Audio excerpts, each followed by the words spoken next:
One to go till the green flag. Let's look at the lineup quickly. Olson, Corrigan, and Boorse are on the front row. Second row, Kevin Doty, Tracy Hines, and Tony Elliott. Row 3, Jason Leffler, Scott Hatton, and J.J. Yaley. The fourth row, Jay Drake, Richard Griffin, and Jimmy Sills. Row 5, Donnie Beechler, Kevin Thomas, and Randy Cook. Sixth row, Robbie Block, Brian Gerster, and Ted Hines. The seventh row, Travis Wellpott, Doug Collette, and Dave Darlin. Eighth row, David Bridges, Donnie Lehman, and Danny Drynan. Ninth row, Dean Billings, Aaron Fiskus, and Steve Knepper. 10th row, Russ Gamester, Jimmy Davies, and Boyd Calvert. And the 11th row, Walt Steerley, Critter Malone, and Nick Lundgreen. 33 cars are set to go 100 laps in the 45th annual Hoosier Lottery 100. This is going to be a great race, ladies and gentlemen. Here they come off of the fourth corner, looking for the green flag, and we are underway. What a tremendous sight down into turn 1. And there are 5 or 6 cars wide trying to get down into that first corner. Everybody kind of funneled themselves down into the bottom of the racetrack, but that was looking very, very busy there very early in the race. And Kevin Olson and Tony Elliott are the two battling for the lead here. Tony Elliott is up on top in that yellow car. Now he moves down to the middle of the racetrack as Kevin Olson leads lap number 1.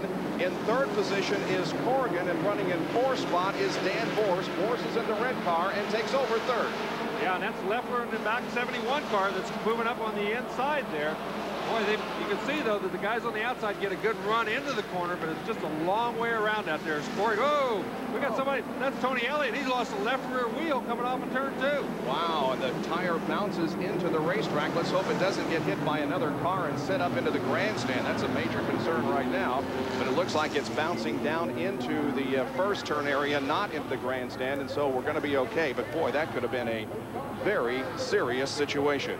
Yeah, that was, you could see that coming off of turn number 4, heading down the main straightaway, the left rear tire just came off. So somebody did hit it. Yeah, it was Ted Hines. You can see that the wing nut is laying out there in the middle of the track. So it didn't break or anything. It looks like the wheel nut just came off. And that's actually the spacer, one of the spacers, I think, rather than the nut that gives a slow start as he brings them around all the way around 3 and 4. And you can see some of the guys way in the back. They figure they got nothing to lose, so they're going to jump out there. Oh, look at this. Boorse gets right down to the bottom. Whoa. Kevin Olson says, no way. If you want to go around me, you're going to have to go the long way. Looks like they touched wheels there briefly as they went into the corner, but Olson comes out with the lead as here comes Hines in the number 6, pulling right up beside Corrigan.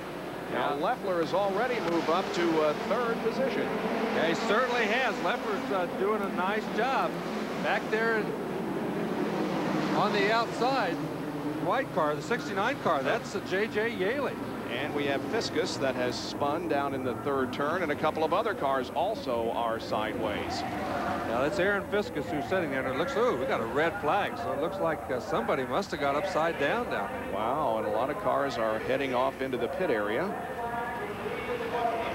Well, we see the 42 car down there. That would be Walt Steerley. And I believe that's 23 out there is Boyd Calvert.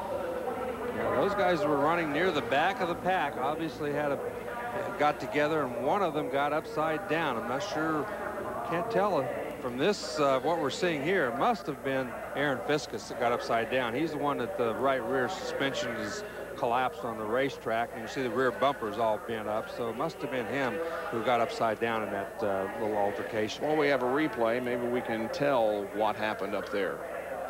Look near the back of the pack. You can see back there, yeah, it is Aaron Fiskus that's upside down as he got over somebody's wheel, got upside down very, very hard. It looked like he went over 2 or 3 times and was already in the air when we caught him with our camera. So he got upside down pretty hard. Looks like he's okay. He's got out of the car and is surveying the damage. So no harm to Aaron Fiskus, except probably a broken race car to deal with. A lot of cars have gone back into the pit area to make adjustments on their cars, and that is permitted, of course, in USAC rules. Right. He just ran third in the Pepsi Nationals last weekend, so he's had a pretty good year up there in the Badger Midget Racing Association. He's run the Chili Bowl several years now, and he's done very well there. So a pretty good racer in his own right, but obviously having a little bit of a problem here tonight. Dave, what you got? Well, I'm with Aaron Fiskus. Here's his car, which, well, looks like it survived this altercation pretty well. And He's got a little bit of a smile on his face here as he talks to the officials. Let's see if we can get a handle on what happened. Aaron, what happened? Well, I was coming into turn 1, and a couple guys got crossed up. I think Calvert spun out, and then the 42 car ran into him, and he was stopped on the track, and I just didn't have anywhere to go. Car was working pretty good. We were just hanging out there trying to make the first 25 go by and start racing the end of the race, but we were back there, but I think the car was pretty fast. I'd like to thank the sponsors, Triggs, Kohler, All Color. Say hi to my girlfriend. I don't know, it's just too bad. I think we had a pretty good car, and now we get to start over. All right, so it's all over for Aaron Fiskus as he got that baby upside down in a very big way, and we're going to be on hold here for a little bit. Yeah, track's being cleaned up, and we go back to the previous completed lap, and so there are 9 complete here. We've got 91 laps to go in the Hut 100. Here, once again, is a look at what happened up there. Aaron said he was in the first turn, but it sure looks like 3 to me. Yeah, I was going to say, maybe they ought to check him over a little bit better than they did just now, because he's on the wrong end of the racetrack, unless they did like they did at Darlington. They changed the front straightaway to the back straightaway. That's right. But the good thing is that he is okay, and is none the worse for the wear, except for a little bit of experience in racing at the action track. Back with more in just a moment. We're live at the Terre Haute Action Track for the 45th Hut 100. Back in just a moment.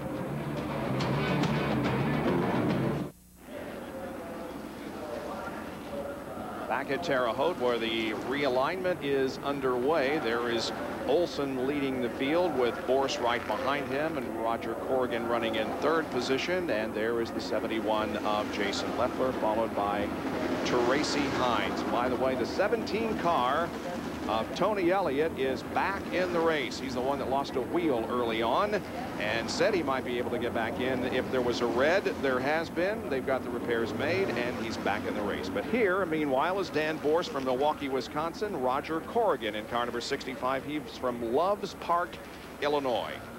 Yeah, Corrigan's been racing for quite some time, and pretty good racer. He's not that old of a guy, but he's been around for quite some time. He's been doing a nice job. Of course, Jason Leffler, this kid's just been on a tear this summer. He's doing a great job. Dave? Listen, guys, just a quick report. All the cars appear to be in pretty good shape. Bobby, our driver here, just got us across in front of the field. I'm going to tell you, the little golf car that you see we use for transportation, way loose. Way loose. We're not in the hunt tonight. Well, I think you're probably right, big boy. The tires aren't big enough on that thing. That's right. Well, this car has a 1 ST on the front of it, but the number on the back of the car is 69. In any case, it is J.J. Yaley from Phoenix, Arizona. Yeah, and he'd come up quite well right there before the red flag. He'd been making a lot of ground up, and he was running the top of the racetrack. So he found that groove that everybody's been saying might work. Well, I think he had it working before anybody else. Now, that thing doesn't want to start either. What happens to these cars is once they get extremely hot and they stop, sometimes these cars vapor lock. Now, usually it happens on a very hot day. It's not hot out here today, so it shouldn't be that big a problem. But if they do vapor lock, what happens is there gets to be just like a bubble in the gas line, and the air gets in there and it won't let the fuel go through there. Oh, the wheels are locked up. They're not even turning. So he's got to stop and back that thing off, or he might break the engine when that thing fires. They've got to stop and get that thing broken, because what happens is fuel builds up in the cylinders and won't let the engine turn over. They've got to stop, back the engine through, get the fuel out of the cylinders, and if they don't do that, it might break the rear end, break the parts in the rear end, because these things will not stand all that fuel in the cylinders. Now then, they're going to try to push them back, except they didn't pull the push truck back far enough. So they're running into a stone wall, or a truck in this case. Yeah, the push truck, obviously, he doesn't know what's going on or why he's being asked to do that. But they've got to push that thing back through and get all the fuel out of those cylinders. And if they don't, why, they're going to have trouble. There's the 5th place car of Tracy Hines, 2nd in the points coming into this race. There's the number 50 of Kevin Doty from Milan, Illinois. We talked to him just a few minutes ago down in the pit area. There is Scott Hatton in car number 7H. He's from Roscoe, Illinois.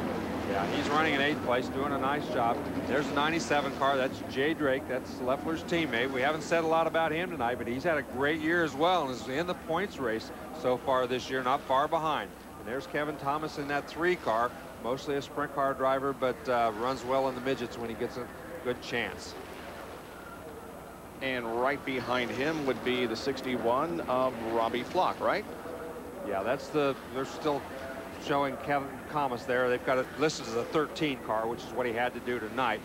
Then behind him, you're right, is a 61 car, Robbie Flock, who is running in 11th place.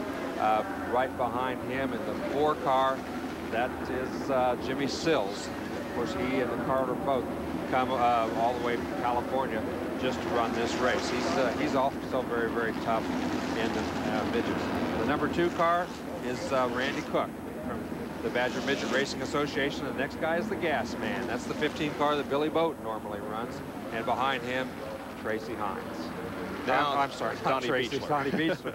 Too used to call him Tracy Hines. Well, there's Yaley, and he's taking the car behind the wall on the way to the pit area, which is located outside turns 3 and 4. So J.J. Yaley, who was 6th, is not going to be able to restart, it appears. This is his first start in a USAC National Midget race this year.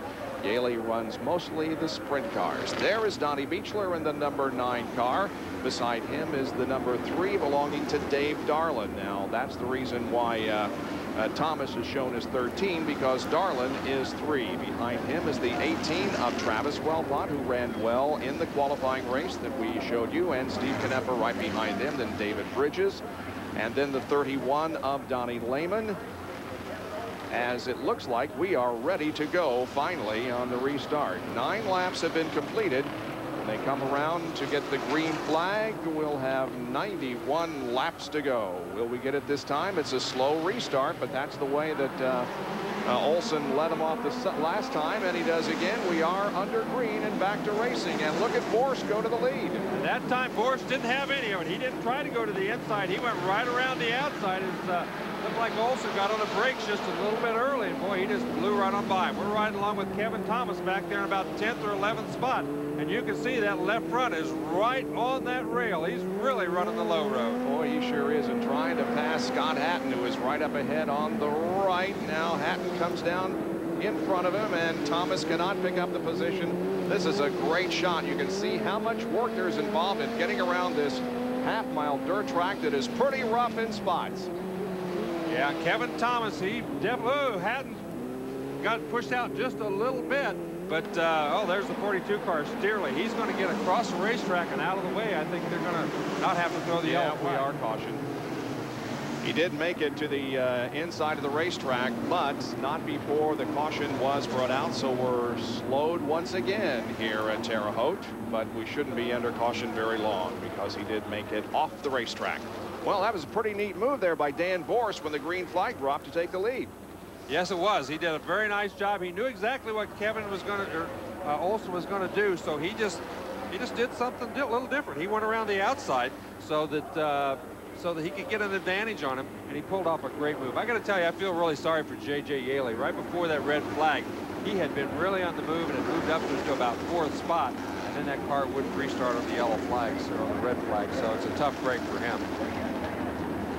Under caution once again. These laps are counting, and it looks like that the indication is that they will get the green flag in 2 more laps. There is Yaley. There looks like they're still looking at it and possibly have hopes of getting it back into the race. Dave, what do you know about this? Don't know what's wrong with the car, but other than what we saw earlier when it went in fire, but for Yaley, this is a big frustration because he came to this racetrack with such high hopes. Won a couple of sprint car races here earlier in the year, and when the Silver Crown cars here came here, he won his semi, but then got collected in the first lap of the feature. So in reality, he's run 3 races on this racetrack and won them all. Tonight he won't get to add another because the car would not refire for the restart. Yeah, it looks to me like they're going to push that car down through the pit area, see if they can get it to fire in there. He really, I think, has only lost 1 lap. So if he could get it refired, then maybe he could get back out, and you know, he can always gain that lap back. Oh, look at Corrigan. He's got a flat left front tire. And maybe in a 20-lap race you could get by with that. Not in a 100-lap race. We got a long way to go here. Yeah. You know, that's one thing I've been noticing. It looks like some of the rear tires carry very little air pressure. How much do they carry in these cars? Well, they'll carry on the right rear. They'll carry down to 9, 8. Some guys might even carry a little less than that. In the left rear tire, sometimes they carry as little as 2-3 pounds. But you can't get by with 0 pounds like he has in the